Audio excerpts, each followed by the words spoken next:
Olá, pessoas! Olá, seguidores do perfil do Instagram Dib Espiritismo e também do canal do YouTube. Estamos aqui abrindo mais um vídeo para trabalhar mais um capítulo do livro Sinal Verde, né? Dar continuidade ao estudo dirigido deste livro, que eu repito sempre, é uma obra psicografada por Francisco Cândido Xavier, o Chico Xavier, pelo espírito André Luiz, né? E nos traz mensagens assim para crescermos espiritualmente, ligado a questões familiares, questões cotidianas, questões caseiras, domésticas mesmo, porque se não soubermos evoluir no nosso ninho familiar, como é que vamos evoluir, né, em outras paragens, né? Pelo menos esse é o raciocínio. Aqueles que nascem junto a nós, que reencarnam junto a nós, no mesmo ambiente familiar, no mesmo ambiente caseiro, são esses os quais nós temos primeiramente, os nossos compromissos espirituais, ok? Por isso que se vê aí grandes conflitos em família, né? Como eu disse no vídeo anterior, é raro uma família com todo mundo afinizado, né? Por quê? Porque muitas vezes na mesma família nascem espíritos altamente, vamos dizer assim, rivais, né?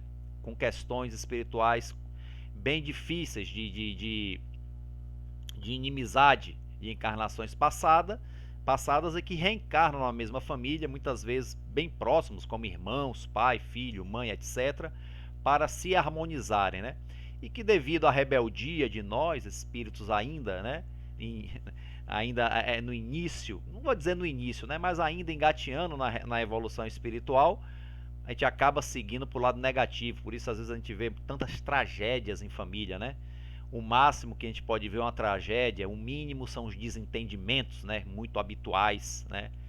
De espíritos ainda desarmonizados, né? Mas o grande objetivo é a harmonização, né? Então, assim, uma das grandes ferramentas de evolução espiritual é a família, são os parentes ou aqueles com quem a gente mora. Pode não ser parentes consanguíneos, eu sempre bato nessa tecla, né? Quantas pessoas dividem um imóvel, um apartamento com outras pessoas que não são familiares, com amigos, com conhecidos.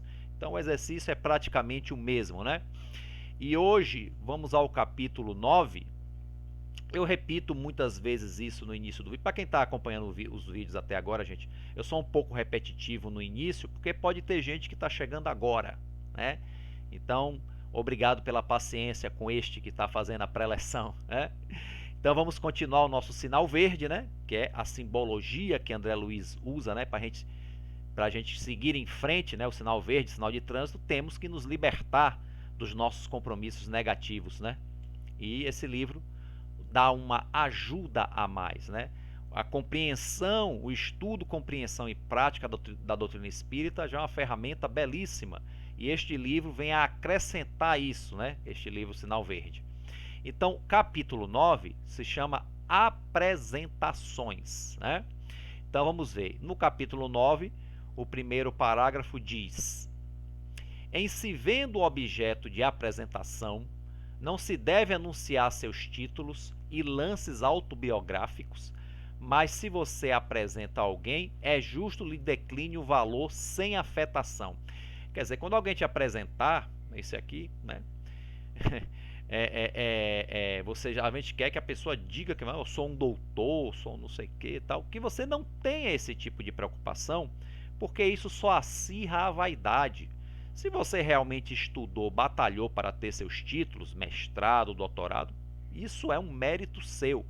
Mas não precisa esfregar isso na cara de outras pessoas no intuito de inferiorizá-las, né? Eita, rapaz. No intuito de inferiorizar as pessoas, né? A ideia da gente ser melhor é ser melhor para nós e para os outros, e não ser melhor do que os outros, né? Pelo menos é isso que a gente tem que fazer com as dádivas que Deus nos dá, né? Então, os títulos que a gente se esforça e tudo mais é o nosso mérito, sim, mas não para diminuir os outros, né? Mas para ajudar os outros a se reerguerem. Então, não devemos nos afetar com esses títulos. Agora sim, ele recomenda que quando a gente apresentar alguém, que a gente fale, não, esse aqui é o doutor fulano, cicrano, deixar cada um, né, né? Tipo assim, se eu não apresento meus títulos, também não vou apresentar os do outro, não. Cada um aqui deve ter a iniciativa, né, de se envaidecer ou não com seus títulos. Então, não se afete apresentando os seus títulos, mas quando for apresentar outra pessoa, fale os títulos dela. Se ela preferir não se afetar com isso, ela mesma irá dizer, não, não precisa disso tudo não, obrigado tal. Mas deixar a cada um a iniciativa da sua caminhada evolutiva, né? É basicamente isso que diz, né, esse primeiro parágrafo. Mas também, quando apresentar outra pessoa for falar dos títulos dela, também não fale com afetação. Não precisa também massagear o ego de ninguém, né? Fale normal, dizer, esse é o grande, né? Tal. Entendeu? Então tem esse pequeno detalhe que eu havia esquecido de falar, né? Em se vendo objetivo de apresentação, não se deve anunciar os seus títulos e lances autobiográficos. Mas se você apresenta alguém, é justo lhe decline o valor sem afetação, né? Só fale e pronto. E o segundo parágrafo diz: diante de algum apontamento desairoso para com os ausentes, desairoso é, né, deselegante, né? Recorde o impositivo do respeito e da generosidade para com eles. Ou seja, né, falar dos outros pelas costas não é algo muito recomendado pela etiqueta social, muito menos ainda com relação à nossa condição espiritual, né? Muito menos ainda. Tem até um bom exemplo de um livro de André Luiz, né? De que alguém vai falar de um ausente. Esse ausente era desencarnado e o desencarnado foi lá pedir contas ao cara na hora que ele foi dormir, né? Foi no livro Missionários da Luz, né? Não estou dizendo que todo caso isso vai acontecer, né? Mas é bom evitar. Quando a gente falar de alguém é normal, né? Estou aqui com um amigo, a gente lembra de outro amigo. É normal a gente falar as coisas, mas vamos ter o cuidado, né, de não difamar. Não é que não vai falar, né? A questão é não difamar. É só isso aí. Nunca é impossível descobrir algo de bom em alguém ou em alguma situação para o comentário construtivo, né? Então, de preferência, comentários construtivos, né? É melhor do que comentários destrutivos. Não é que a gente não vá falar a verdade. Não, mentir, uma pessoa que não vale nada, dizer que ela vale muito, não, não é isso não. Mas se a pessoa não vale nada, é melhor evitar de falar dela. Mas se a situação obrigar a gente a falar, vamos falar só o suficiente. Não vamos também, que a gente costuma também pintar com cores fortes as coisas. Então, vamos evitar esse pintar de cores fortes. Vamos falar o suficiente para que a situação peça, né? Não vamos exagerar, nem para mais, nem para menos. E se tiver algo de construtivo, melhor ainda, falar as coisas boas, as coisas construtivas, né? Falar bem é bom, mas também não vamos falar bem mentindo. Falar algo construtivo. Se você falar algo bom da pessoa, mas for mentira, é tão ruim quanto falar algo de mal. Entendeu? Então, melhor com a verdade, né? Então é bom, acho que sempre se tem algo construtivo para falar, ou quase sempre, né? Qualquer criatura que se mostre necessitada de pedir-lhe um favor é um teste para sua capacidade de entendimento e para seus dotes de educação. Veja bem, não que você vá necessariamente fazer esse favor para a pessoa, porque também pode ser um favor que não é um favor muito lícito, né? Mas aí até o negar esse favor, você vai usar o entendimento e a sua polidez, a sua educação. Se a pessoa, apesar disso tudo, quiser ficar zangada com você, aí é problema dela. Você agiu bem, né? Agora, se puder fazer um favor, se for um favor legítimo, uma coisa boa que tiver ao seu alcance, faz. Se for uma coisa boa e não tiver ao seu alcance, explique que não dá e paciência. E se for uma coisa ruim, não importa se esteja ao seu alcance ou não, você vai negar, mas sempre com a capacidade de entendimento e com polidez, com educação. Um mendigo é um companheiro no caminho a quem talvez amanhã tenhamos de solicitar apoio fraterno. É importante, a gente sempre despreza o mendigo e a gente não sabe o dia de amanhã, né? Porque alguma coisa levou aquele indivíduo à mendigância. Ele simplesmente não nasceu mendigo, não decidiu ser mendigo. Alguma coisa o levou ali. E os caminhos que estamos seguindo na nossa vida, hein? Será que esses caminhos podem nos levar àquela situação? Ou quem sabe ainda a situação pior? E tem situação pior que ser mendigo? Né? A escada da indignidade não tem o último degrau. Então, não vamos ver um mendigo como alguém tão diferente da gente. Ele está numa situação difícil, né? Mas não tão diferente, não é tão diferente de nós assim. Com certeza ele teve lutas ou tem muito parecidas com as nossas e está ali sofrendo uma consequência. Então, assim, ajudemos o mendigo. A gente não vai botar o mendigo nas costas e levar para casa, não necessariamente, mas vamos ajudar da forma que a gente puder, né? O melhor possível, né? Aí fica ao momento de cada um, é o momento de cada um. A criança desprotegida, a criança, rapaz, eu tô com problema hoje de dicção, não era tanto assim. Desprotegida, a criança a criança desprotegida que entramos não. Podia cortar aí, né? Não, não vou cortar não. Sem cortes. A criança desprotegida que encontramos na rua não é motivo para revolta ou exasperação, e sim um apelo para que trabalhemos com mais amor pela edificação de um mundo melhor. Porque a gente tem os indiferentes que não ligam para as crianças na rua, e tem aqueles que se indignam a ponto de ter manifestações de raiva, de revolta, de exasperação, que também não resolve nada.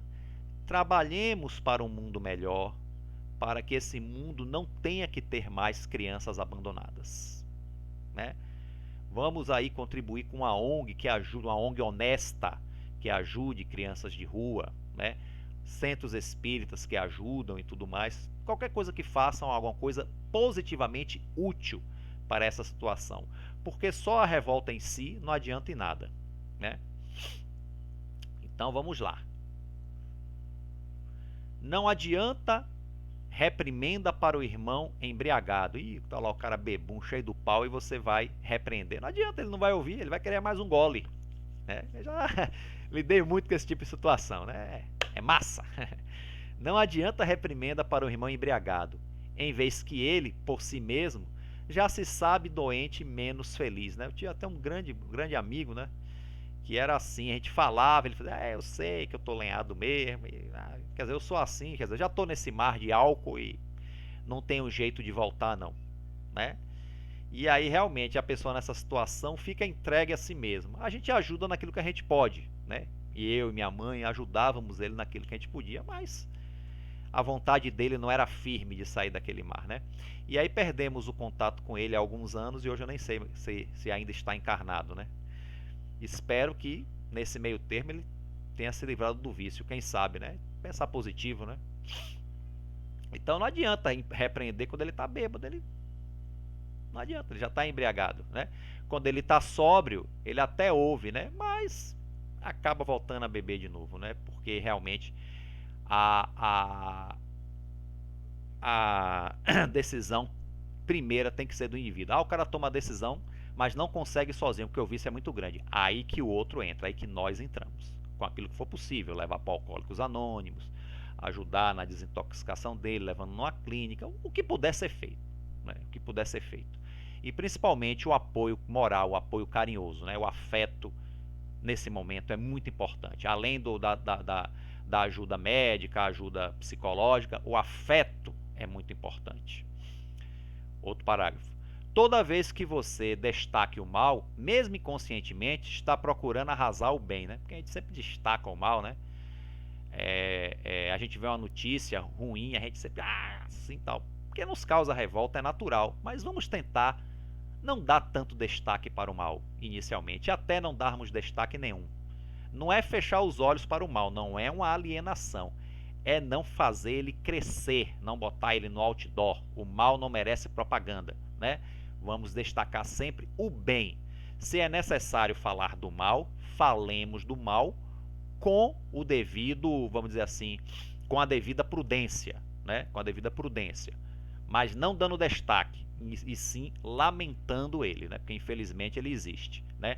Então vamos evitar, porque muitas vezes a gente faz isso até inconscientemente, como diz André Luiz, né? Então vamos melhorar o nosso inconsciente, né? melhorando por fora, naturalmente melhorando por dentro, para que o nosso inconsciente também não tenha esse destaque para o mal, que ainda está tão presente no nosso mundo de provas e expiações, né? Como nos ensinou a codificação, né? O livro dos Espíritos. Estamos ainda no mundo ainda de provas e expiações, mas querendo caminhar para um mundo de regeneração. Não critique, auxilie, né, gente? Porque criticar é fácil, auxiliar e aí é difícil, né? Muitas vezes a crítica pode ser necessária, mas quando excessiva, só é falatório. O melhor mesmo é auxiliar do jeito que a gente puder, né? Se não pudermos fazer nada, pelo menos silenciemos e oremos, né? Já é alguma coisa.